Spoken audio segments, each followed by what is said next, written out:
Dicho todo esto, vamos a ir ahora sí a la palabra del Señor. Mateo capítulo 1, versículo 18 al 25. Hoy estamos teniendo una reunión con temática navideña y por eso decidimos compartir este sermón. Mateo 1, 18 al 25. Recién lo acabamos de leer en la lectura bíblica, pero lo vamos a repetir nuevamente y luego vamos a orar. Lea conmigo allí Mateo 1, 18 al 25. El nacimiento de Jesucristo fue así. Estando desposada María, su madre, con José, antes que se juntasen, se halló que había concebido el Espíritu Santo. José, su marido, como era justo y no quería infamarla, quiso dejarla secretamente. Y pensando él en esto, he aquí un ángel del Señor le apareció en sueños y le dijo: José, hijo de David, no temas recibir a María tu mujer, porque lo que en ella es engendrado del Espíritu Santo es. Y dará a luz un hijo y llamará su nombre Jesús, porque él salvará a su pueblo de sus pecados. Todo esto aconteció para que se cumpliese lo dicho por el Señor por medio del profeta cuando dijo: He aquí, una virgen concebirá y dará a luz un hijo y llamará su nombre Emmanuel, que traducido es Dios con nosotros. Y despertando José del sueño, hizo como el ángel del Señor le había mandado y recibió a su mujer. Pero no la conoció hasta que dio a luz a su hijo primogénito y le puso por nombre Jesús. Oremos. Bendito Señor, te agradecemos por esta preciosa reunión. Te agradecemos por todo lo que hasta aquí nos has estado hablando. Ruego que ahora nos des entendimiento para comprender tu palabra, podamos entenderla entonces, ser persuadido a obedecerla a través de la fe y a través de eso podamos crecer en nuestra vida espiritual. Dame entendimiento para poder expresar con claridad, con sencillez en el poder de tu Espíritu Santo y que tu nombre sea glorificado en medio nuestro. Pido tu sostén y tu gracia en el nombre de Jesús. Amén. El título del sermón es Si un día Dios nació. Es común en esta época del año que empiecen a aparecer las famosas películas de Navidad. Ustedes saben, ¿no? Algunas son muy lindas para ver en familia, tomarse un rato y mirar con los chicos especialmente. Se presentan historias vinculadas justamente con la celebración de Navidad o con tono navideño, aunque últimamente algunas son medio insólitas, ¿no? Uno mira y dice, esto tiene muy poco de Navidad, pero bueno, supuestamente quieren apuntarle a la Navidad. Pero aunque surjan distintos relatos navideños, hay uno que pienso que sobrepasa a cualquier otro, que sin duda es la historia más singular de la Navidad, el día que Dios nació. Es acerca de este asunto que se enseña en el pasaje de esta tarde, el nacimiento de Jesús, el Hijo de Dios. Es una historia realmente paradójica, en un lugar tan humilde como un pesebre, un lugar allí donde se le colocaba el alimento para los animales en un establo, se presenta al mundo el Rey de Gloria. En un instante sereno estaba aconteciendo el suceso más esperado de toda la historia, la llegada del Mesías. Como alguien dijo por ahí, la bisagra de la historia es la puerta de un establo de Belén. Allí no hubo grandes festejos como los que habrá en el mundo en unos días. Tampoco acontecieron demostraciones pomposas o lujosas como las que comúnmente acontecían o acontece todavía en los nacimientos de herederos al trono de algún reino. Solo se nos testifica acerca de un niño que estaba recostado en un pesebre, dado que no había lugar para él en el mesón, como menciona Lucas allí en capítulo 2, versículo 7. Pero, aún así, el testimonio de Mateo es que allí en ese pesebre se alojaba el Dios eterno que se hizo carne. Como esta hermana compartía, dijo una vez C.S. Lewis en uno de sus libros, hubo una vez en el mundo un establo y en ese establo algo más grande que el mundo entero. Tenía mucha razón. Este relato singular es escrito a propósito por Mateo luego de presentar la genealogía de Jesús, allí en capítulo 1, versículo 1 al 17. En esa genealogía quedó reflejado y confirmado que Jesús es el heredero legítimo del trono de David. Pero el apóstol tiene más para contar. Complementando a eso, su testimonio es que Jesús no es solamente descendiente de David, sino que además su identidad es divina. Su vida, por lo tanto, no comenzó al nacer en ese establo de Belén. Él es preexistente. Eso tiene que quedarnos claro.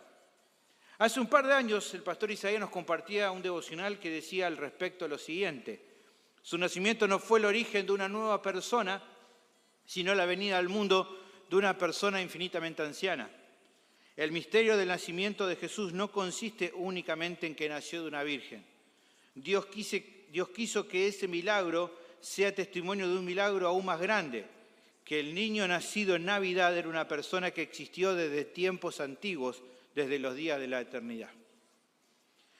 ¿Por qué esto tenía que acontecer tal como se nos cuenta aquí en este pasaje? Bueno, para que se cumpliera con un propósito especial y único, que este niño sea aquel que iba a redimir a su pueblo, que no podía ser otro que Dios mismo. En definitiva, la celebración de Navidad apunta no simplemente a un nacimiento, sino a un relato singular que presenta una de las bases de la fe cristiana, que es la doctrina de la encarnación. Doctrina que enseña que el Hijo de Dios adquirió una naturaleza humana sin abandonar, como sabemos, por supuesto, su naturaleza divina.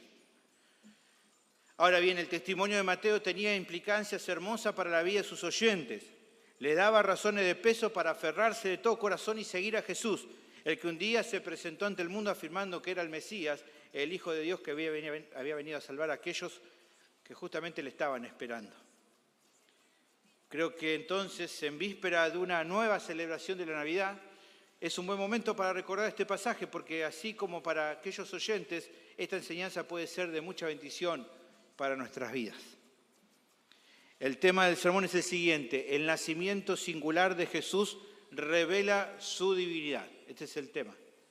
El nacimiento singular de Jesús revela su divinidad. ¿Cómo? Bueno, el texto presenta 3 singularidades. Su concepción fue milagrosa, su propósito fue especial y su diseño fue anticipado. Esto es lo que vamos a ver esta tarde. Veamos ahora entonces juntos el primero de estas singularidades. Dijimos, la primera singularidad es que su concepción fue milagrosa. El pasaje comienza presentando el tema que va a tratar el apóstol, que como mencioné en la introducción, es acerca del nacimiento de Jesús. Así lo dice allí al comienzo, y lo que vamos a ver es lo singular que fue. En particular en esta sección, el contexto especial en el que acontece justamente la concepción de esta mujer, María. Dice versículo 18, el nacimiento de Jesucristo fue así: estando desposada María, su madre, con José, antes que se juntasen, se halló que había concebido del Espíritu Santo. Hagamos un análisis breve del relato para comprender lo que se está enseñando. Lo primero que se menciona es que María estaba desposada con José. ¿Qué es eso? Bueno, el desposorio era una práctica muy común en la cultura judía. Por medio de este compromiso, se le prometía a una doncella virgen a un hombre. Este convenio se hacía por lo general de manera pública. Lo normal era que se celebrara un tiempo antes del casamiento propiamente dicho, a lo mucho un año antes. Era tan solemne el desposorio que ya a esa altura a la pareja la gente la consideraba como si fuera un matrimonio, aunque todavía no convivieran. Es por eso que aunque ellos todavía no estaban legalmente casados y conviviendo, en los siguientes versículos se lo mencionan ya como marido y mujer, porque ya estaban desposados. Ahora bien, eso en cuanto a lo cultural. Lo segundo, y que creo que lo más importante a mencionar de esta sección, es que justamente durante este tiempo, estando desposados, sin todavía haberse casado, ocurre algo sin precedentes, algo nunca visto. De manera milagrosa, antes, dice el texto, de que ellos se juntaran y tuvieran intimidad sexual, María, siendo todavía virgen, quedó embarazada. Eso es el milagro del cual habla aquí el comienzo. Es en esta información que encontramos entonces la primera singularidad del nacimiento de Jesús que revela su divinidad. Su concepción, la de María, fue milagrosa, un acto creativo e impresionante del Dios Todopoderoso. Ahora, lo que nos podríamos preguntar es, ¿cómo es que este milagro revela la divinidad de Jesús? Bueno, porque una concepción como esta reflejaba que si bien él era como cualquier otro ser humano, al ser un hijo natural de María, a su vez, al ser concebido de forma sobrenatural por Dios mismo, demostraba también que no era como el resto de la humanidad, sino que su procedencia era divina. La acción del Espíritu Santo sobre la vida de María sí lo confirma, aunque en cierto sentido sea para nosotros un misterio el entender cómo se produjo este suceso que aquí se nos relata. Hablando acerca de esto, un comentarista bíblico destaca lo siguiente. Es una cita larga, pero me parece muy interesante.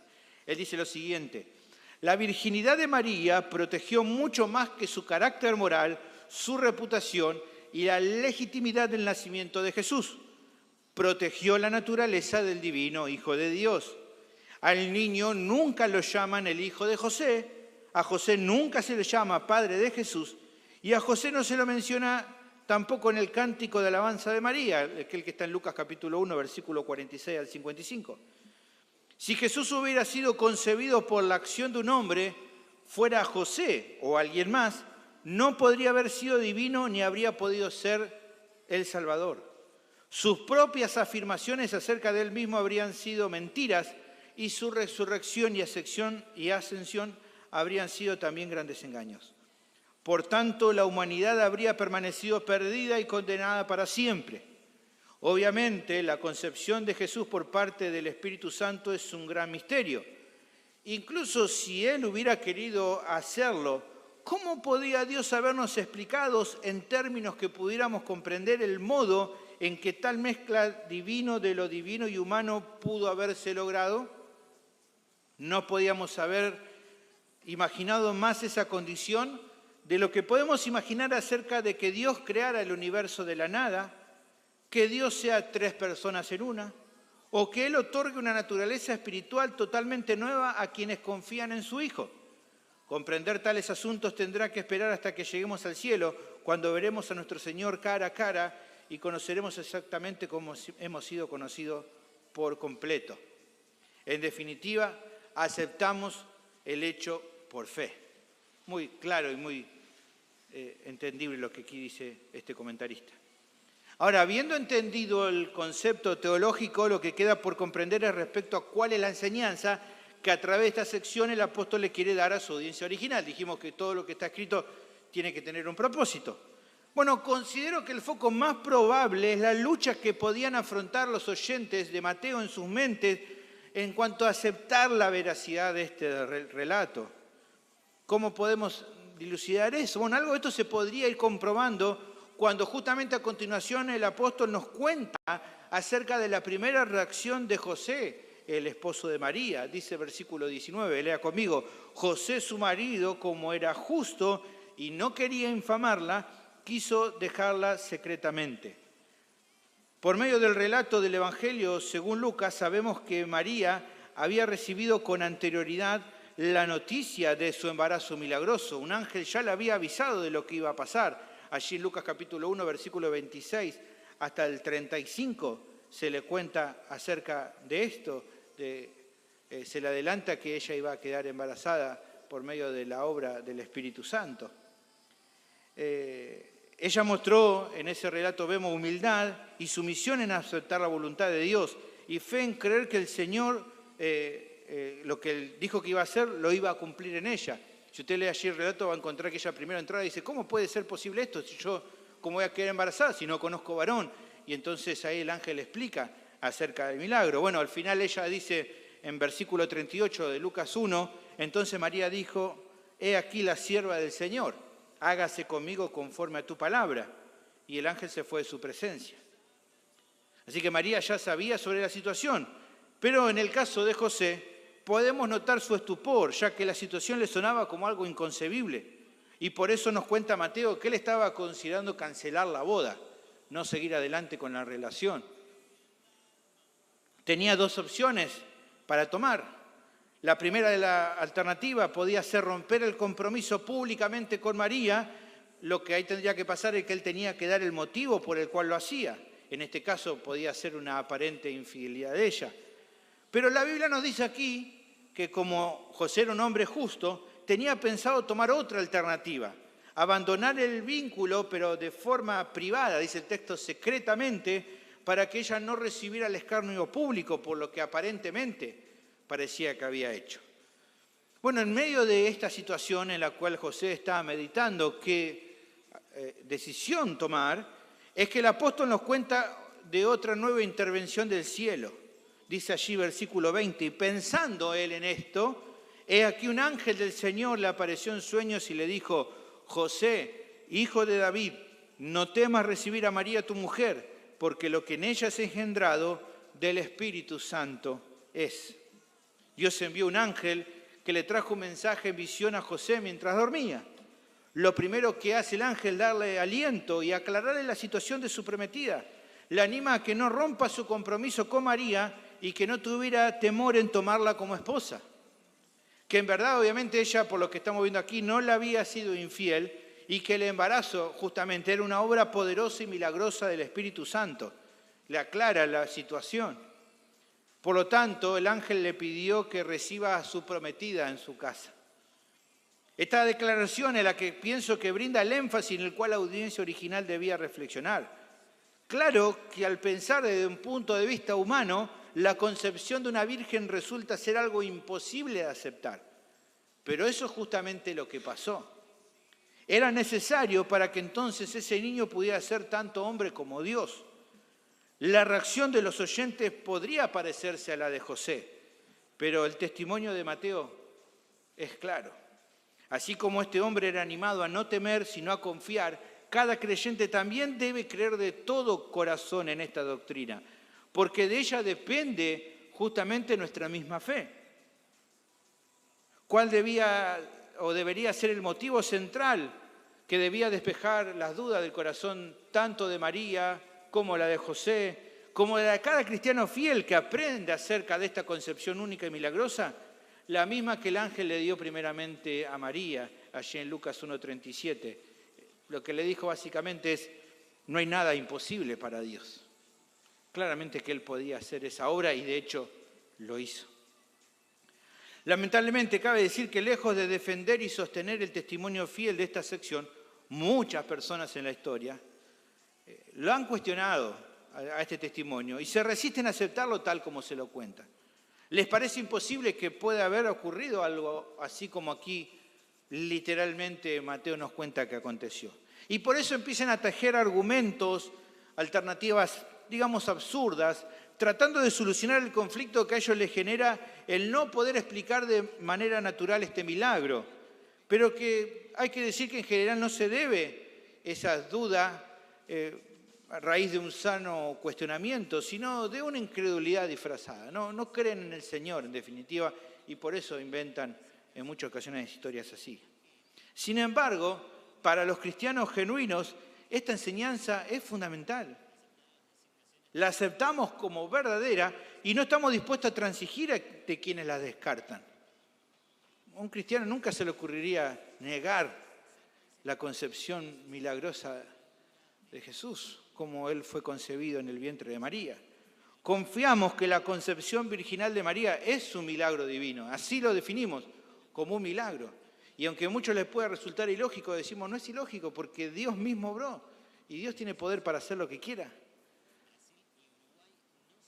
¿Por qué debemos ser tan firmes con esto y no ser transigentes? Bueno, por un lado, porque si se duda de que fuera cierto, de la misma manera no habría problema con llegar a poner en tela de juicio cualquier otra parte de la Biblia donde se menciona un relato literal como acá. Incluso aquellos que son importantes, como la creación en 6 días, o la cruz y lo que pasó en la cruz, o la resurrección misma de Cristo. Todos relatos literales que la Biblia menciona y que aceptamos como válidos, como ciertos, como que así fue. Cualquier otra situación contradice la convicción que tenemos acerca de que la palabra de Dios no miente, no tiene fallas, no tiene errores, y que cuando se está relatando un hecho histórico se debe interpretar de manera literal, de manera natural, salvo que el contexto mismo indique lo contrario. Por otra parte, el milagro de la concepción virginal es algo que debe interpretarse tal como se presenta, porque como vamos a ver en más detalle un poco más adelante, era necesario para que Cristo sea verdaderamente Dios y verdaderamente hombre, y así ser el Salvador que los pecadores necesitan. Por lo tanto, hermanos, hay que defender esta verdad central de nuestra fe ante los ataques de aquellos que rechazan este milagro. Quien no cree en la naturaleza doble de Cristo no puede ser considerado hermano nuestro. Quien no cree que Dios se encarnó en un hombre no es cristiano, no es hermano. Así de claro. El apóstol Juan, en 1 Juan capítulo 4, versículo 2, dice: en esto conoced el Espíritu de Dios. Todo espíritu que confiesa que Jesucristo ha venido en carne es de Dios. Y todo espíritu que no confiesa que Jesucristo ha venido en carne no es de Dios. Y este es el espíritu del anticristo, el cual vosotros habéis oído que viene y que ahora ya está en el mundo. Entonces, es una verdad central. Y de ninguna manera estamos dispuestos a transigir y de ninguna manera estamos dispuestos a aliarnos con personas que lo nieguen, porque es algo central en nuestra fe. Incluso, hermano, es triste ver la situación actual en lugares donde la teología liberal se ha impuesto y donde, por ejemplo, se ha rechazado esta doctrina. Es triste porque justamente niegan la verdad, pero es triste también y se ve los resultados que ha producido la teología liberal en muchos lugares en el mundo.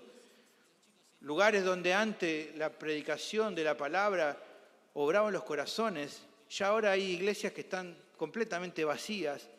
La predicación fiel no existe y es el secularismo lo que domina. ¿Por qué? Resultado de justamente negar la verdad, de dejarse llevar por la teología liberal. Entonces, hermanos, que el Señor nos ayude y guarde para mantenernos firmes en la verdad y lo que en la Biblia muestra que es central, tal como lo estamos viendo acá. La segunda singularidad es que su propósito fue especial. El pasaje prosigue con otra parte más de las palabras del ángel para José. Versículo 21 dice: y dará a luz un hijo y llamarás su nombre Jesús, porque él salvará a su pueblo de sus pecados. Anteriormente vimos que el ángel le brindó explicaciones acerca del milagro en el embarazo de María. En este caso le confirmó también que lo que ella iba a dar a luz era un hijo varón. Pero en esta sección además se agregan instrucciones precisas sobre cuál debería ser el nombre que José le tenía que poner al niño. Allí se lo dice claramente, le dice que tiene que llamarse Jesús. Este nombre deriva del hebreo y significa Jehová es salvación, o su versión más abreviada, Él salva. Ahora, ¿por qué llamarlo Jesús? Bueno, la respuesta está ahí mismo en el texto. Dice que era así porque Él salvará a su pueblo de sus pecados. Esta es la razón básica por la cual era necesario que la concepción de María sea tal como el ángel lo informó. Porque, por un lado, tenía que ser verdaderamente Dios para que pudiera tener una vida sin pecado y no heredar la transgresión de Adán como representante de toda la humanidad, demostrando así que la salvación es por completo una obra del Señor. Pero a su vez se requería que sea verdaderamente hombre para que el Padre pudiera cargar sobre él los pecados de su pueblo como el nuevo representante de todos los que creen en él, como se menciona en Romanos capítulo 5, versículo 15. La realidad entonces que la enseñanza de esta sección nos presenta es reconocer entonces que Dios se encarnó y que convivió con la humanidad pecadora, pero que también sería despreciado y vituperado, que sufrió tentaciones semejantes a las nuestras, aunque él nunca pecó, y al final de su ministerio terrenal recibiría la muerte que todos nosotros merecíamos, tal como se había adelantado del siervo del Señor allí en Isaías 53:6. De esta manera podemos decir que el Rey soberano se humilló despojándose de su gloria y tomó forma de hombre, y estando en esa condición de siervo fue obediente y sumiso hasta la muerte. No se despojó, como algunos afirman erradamente, de algunos de sus atributos.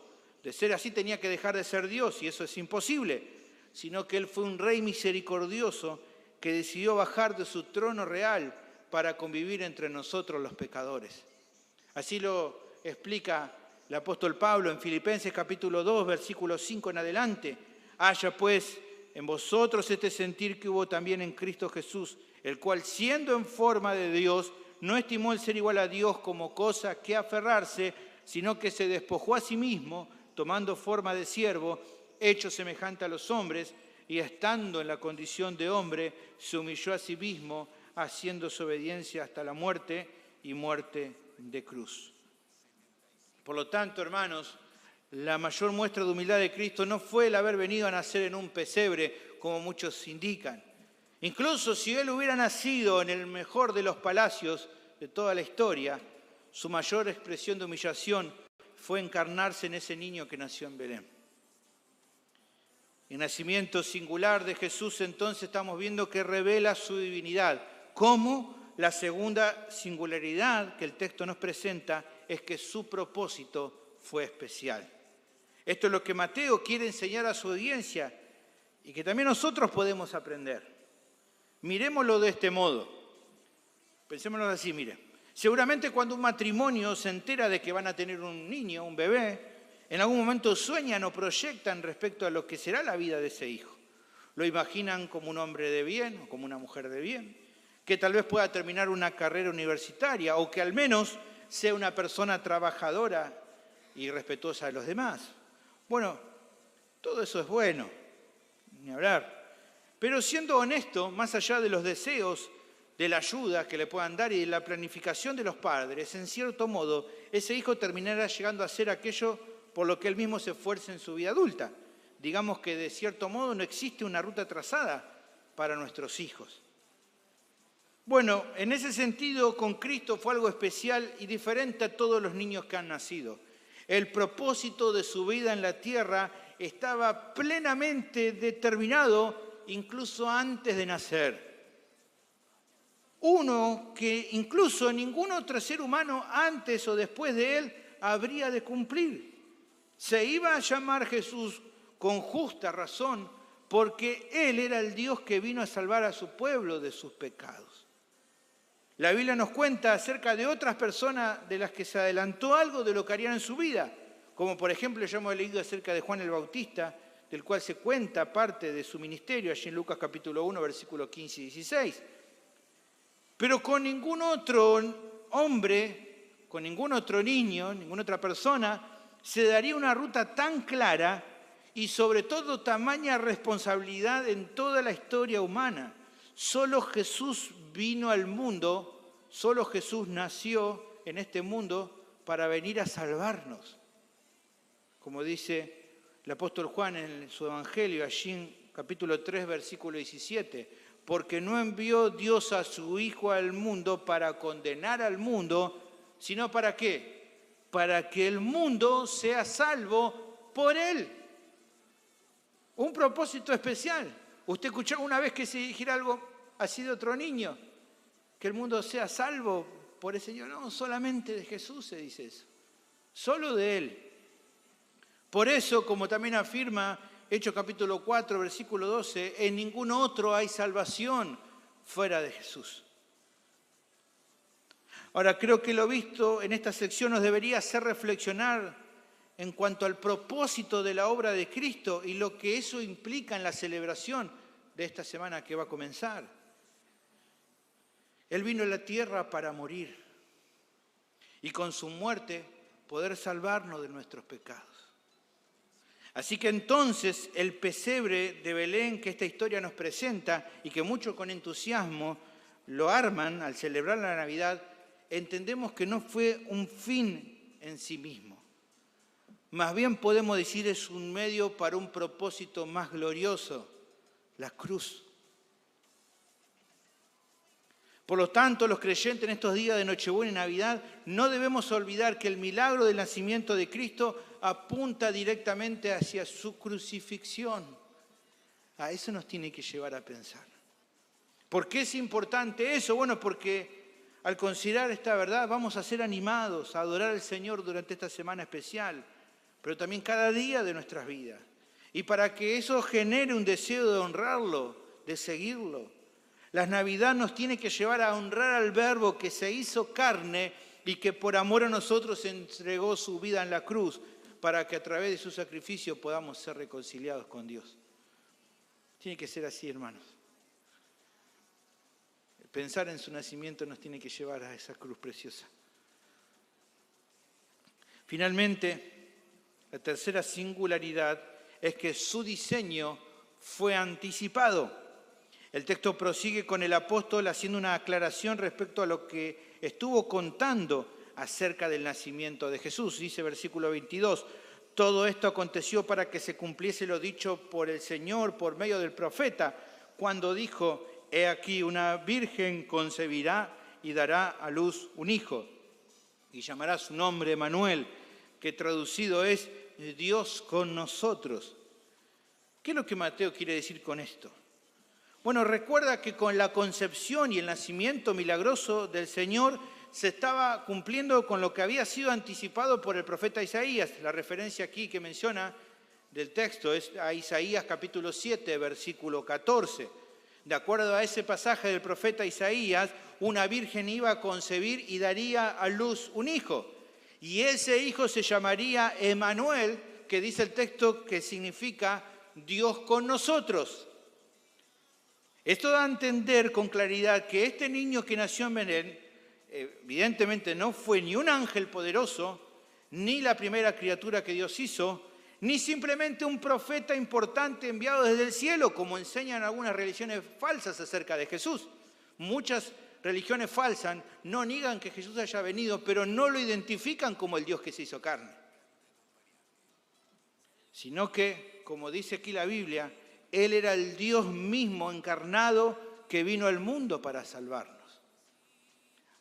Me gusta cómo lo muestra el apóstol Juan en Juan capítulo 1, versículo 1, 14 y 18. Me gusta la versión de la Biblia de las Américas en este caso. Dice, en el principio existía el Verbo y el Verbo estaba con Dios y el Verbo era Dios.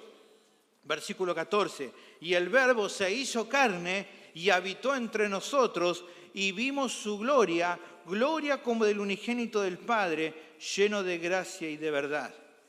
Versículo 18 es el que más me gusta de esta traducción. Dice, nadie ha visto jamás a Dios. El unigénito Dios, muy interesante aquí, es una mejor traducción que la versión Reina Valera, que allí traduce el unigénito Hijo. Y creo que es mejor porque refleja la realidad de que el Verbo también es Dios igual que el Padre. Y entonces ahí digo, nadie ha visto jamás a Dios, el unigénito Dios, hablando de Jesús, que está en el seno del Padre, Él le ha dado a conocer. Claramente entonces aquí identifica a Jesús como divino, a Él como Dios. Es probable que para algunos oyentes esto les podía nuevamente resultar muy difícil de comprender. Pero por medio de esta referencia, el apóstol quería dejar en claro a su audiencia que aunque en cierta manera aceptar que una virgen pudiera concebir era complicado, no por eso era algo que no se podía corroborar por medio de lo que ya para el tiempo de cuando se cumplía estaba hasta cierto punto declarado en las Escrituras. Aunque el Antiguo Testamento no haya adelantado cada uno de los detalles que sí se fueron revelando con la aparición del Mesías en el mundo y con la redacción luego posterior del testimonio del Nuevo Testamento, así todo, ya algunos datos de esta verdad maravillosa habían sido adelantados, así como el texto de Isaías 7:14 lo demuestra. No podían decir que no era posible porque ya había adelantado de que iba a nacer un niño y que iba a ser llamado Emmanuel, que he traducido es Dios con nosotros. Por lo tanto, entonces, el nacimiento singular de Jesús revela su divinidad. ¿Cómo? Bueno, la tercera singularidad que el texto presenta es que su diseño fue anticipado. Ya había sido profetizado con antelación en las Escrituras. Los profetas ya habían adelantado que esto iba a acontecer. Un niño iba a nacer, el cual sería llamado con toda razón Emmanuel, porque sería Dios mismo habitando entre los seres humanos. Una verdad maravillosa, tremenda. Ya hemos estado desarrollando el Evangelio según Mateo y lo vamos a seguir haciendo y nos damos cuenta a medida que va avanzando la historia lo terrible que era para la gente ir entendiendo qué clase de hombre era con el que estaban tratando. Que no podía ser como ningún otro que hubiera existido. Y claro, porque era Dios mismo que se había encarnado. Era una verdad maravillosa, tan impresionante que seguramente las mentes de la audiencia original de cierto modo se habrían sorprendido. ¿Cómo era posible que el Dios de Israel, ante el cual los montes temblaban, terrible en poder y santidad, pudiera habitar corporalmente en medio de un pueblo pecador? Bueno, este es el gran milagro de la encarnación. Pero, aunque suena inverosímil, de ninguna manera alguien podía decir que esto era algo completamente desconocido hasta ese momento, como para objetarlo, como si se tratara de un relato inventado por el mismo Jesús o por sus apóstoles. Porque claramente los profetas del Antiguo Testamento así lo anunciaron. Por ejemplo, allí también en Isaías capítulo 9, versículo 6. Porque un niño nos es nacido, hijo nos es dado, y el principado sobre su hombro, y se llamará su nombre admirable, consejero, ¿qué más? Dios fuerte, Padre eterno, príncipe de paz.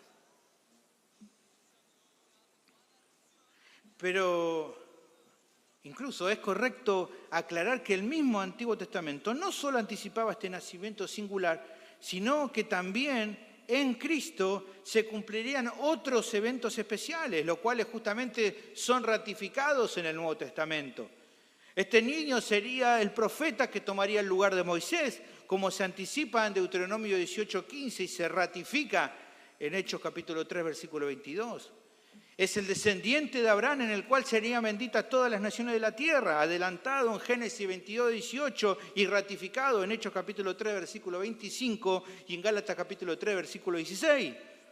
Como se mencionaba más al comienzo, también era el heredero del trono de David, el cual su reinado no tendría fin, tal como fue predicho en 2 Samuel 7:16 y confirmado en Lucas 1:32 y 33.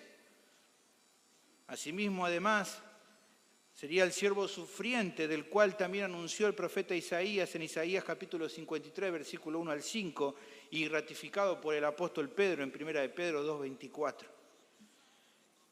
Ese bebé que estaba a punto de nacer sería reconocido como el Señor, el cual recibiría el derecho de poseerlo todo dado por su Señor, tal como se adelanta en Salmo 110:1 y es aclarado en Hechos capítulo 2, versículo 34 al 36. Este niño, en definitiva, era el Mesías del cual la palabra de Dios anticipaba que nacería en Belén de Judea, una ciudad pequeña y humilde, pero de que de ella saldría el Salvador. La gente así lo conocía. Fíjense, la referencia es Miqueas capítulo 5, versículo 2.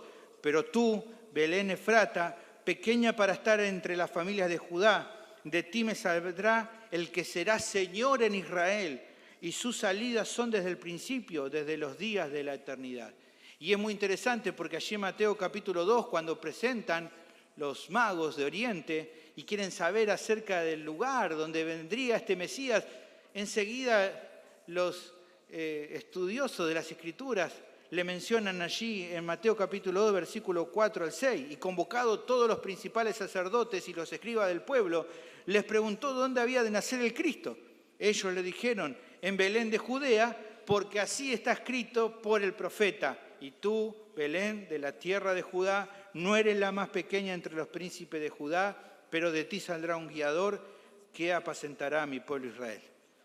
Estaba ya así predicho, estaba ya anticipado. Nada fue casualidad o fruto del azar. Todo lo que iba a empezar a acontecer a partir del momento con la concepción y el inminente nacimiento de Jesús ya estaba anticipado. Creo que el desafío de Mateo para la audiencia original y para nosotros es el mismo. ¿Creeremos o no en el testimonio de las Escrituras? Ese es el punto. Finalmente, el texto relata la reacción de José luego del anuncio que recibe de parte del ángel. Versículo 24 dice, y despertando José del sueño, hizo como el ángel del Señor le había mandado y recibió a su mujer. Pero no la conoció hasta que dio a luz a su hijo primogénito y le puso por nombre Jesús. Él tomó la decisión correcta de recibir en su casa a María, o sea, se casan, para protegerla a ella y al niño que estaba en su vientre. Pero no tienen intimidad marital hasta después del nacimiento de Jesús, lo que nos muestra entonces que luego de eso María dejó de ser virgen y tuvo otros hijos, tal como los evangelios luego nos informan. En un sentido, obviamente, es ridículo pensar, como algunos afirman, que luego de nacer Jesús ella se mantuvo virgen. Algunos dicen entonces que los hijos posteriores que se mencionan no eran en verdad hijos. Bueno, algo absurdo, claramente hablan de hijos. No eran ni primos, ni sobrinos, ni nada. Eran hijos, porque claramente aquí el texto no indica. Obviamente, cuando aquí vemos que habla de la palabra conocer en esta porción, no puede interpretarse de otra manera que no sea el tener intimidad sexual. Cuando en ningún otro momento tampoco se le indica a José que luego del nacimiento del niño no tuviera una relación matrimonial normal con su esposa, como en cualquier otro matrimonio. Así que eso es obviamente un error. Pero no solo aquí se nos dice que él la recibe a ella como esposa, sino que además asume la responsabilidad legal del niño, aunque no fuera su padre biológico. Cumpliendo entonces con su deber legal es que le designa su nombre, Jesús, exactamente como el ángel le indicó.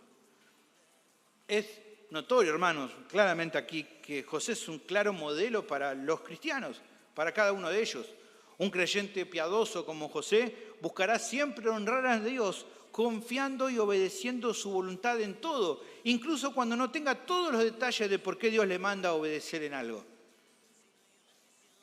En eso nos muestra el ejemplo de José. La historia concluye con el testimonio del apóstol que efectivamente María dio a luz un niño de acuerdo a lo que el ángel le había anticipado. Todo se cumplió tal como ya había sido adelantado. Y así como un día ese niño sobre una cruz iba a declarar consumado es, en un sentido, Dios también estaba proclamando al mundo por medio del nacimiento de Cristo, consumado es. Las promesas fueron cumplidas, el Rey ha llegado a la tierra. La muestra de amor más grande del Padre fue que envió a su Hijo al mundo para que todo aquel que en Él cree no se pierda, sino que tenga vida eterna. Porque en esa muestra de amor no envió Dios a su Hijo al mundo para condenar al mundo, sino como leímos recién, para que el mundo sea salvo por Él. La humanidad recibió la luz de vida en aquella ciudad de Belén de Judía. La estrella, como dice más adelante el texto, resplandeció y el tiempo de su visitación se hizo efectivo, como cuenta Mateo. Cristo Jesús nació y los ángeles expresaron una alabanza para Dios. Gloria a Dios en las alturas y en la tierra, paz, buena voluntad para con los hombres. Allí en Lucas capítulo 2, versículos 13 y 14. Definitivamente este nacimiento, hermanos, fue singular. Lo que estaba haciendo era demostrar que la identidad de este niño era divina, que él era Dios. Al considerar esta sección, creo que se presentan algunas reflexiones que quisiera compartir con ustedes. Por un lado, al ver cómo Dios cumplió con fidelidad con lo que estaba escrito, la pregunta que deberíamos hacer sería, ¿cómo dudar entonces, de la misma manera, de otros asuntos centrales que también se nos enseñan por medio de la Biblia? Si Él dijo que la vida eterna es para todo aquel que cree en el Hijo, ¿cómo no va a ser así? Si Él prometió que todos nuestros pecados han sido perdonados y que ya no hay condenación para los que están en Cristo, como dice Romanos capítulo 8, versículo 1, ¿cómo podríamos dudar? Pero incluso hay algo que en las Escrituras se indica que todavía no se ha cumplido, pero que pronto pasará, así como todo lo que aconteció hasta ahora. Se nos ha prometido que Jesús va a regresar. Pero ya no como ese niño humilde, sino como un rey todopoderoso, para tomar posesión de todo lo que ha ganado por su sacrificio, para retribuir a cada uno según sus obras y para exaltar a su pueblo que ansiosamente le espera. Hermanos queridos, por otra parte, creo que el testimonio del apóstol es claro. El nacimiento de Jesús y sus características especiales no son ni un mito ni una leyenda, no es un cuento de hadas, una fábula que alguien inventó o una historia imaginaria como la de los dioses paganos de aquel entonces.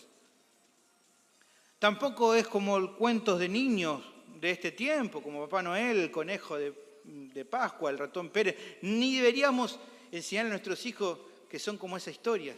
Deberíamos hacerles entender que esto fue real, que ellos entiendan de que es real, de que no es como las historias de fantasía. Mateo, inspirado por el Espíritu Santo, se encargó de revelarnos que el nacimiento de Cristo fue un hecho tan cierto como extraordinario.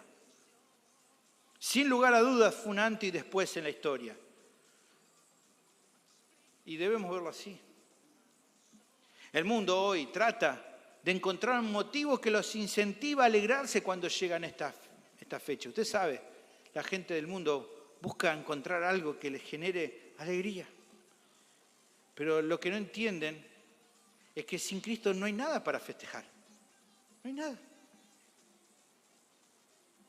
No hay nada. Sin Él no hay esperanza, porque no hay perdón de pecados. Sin Él no hay gozo real para nadie. Sí, un gozo temporal que les puede dar el alcohol, una rica comida, darse regalos y muchas cosas que se dan en este tiempo, pero eso es temporal. El cristiano es el que realmente encuentra gozo, porque tiene a Cristo. En conclusión, sin Jesús no hay Navidad.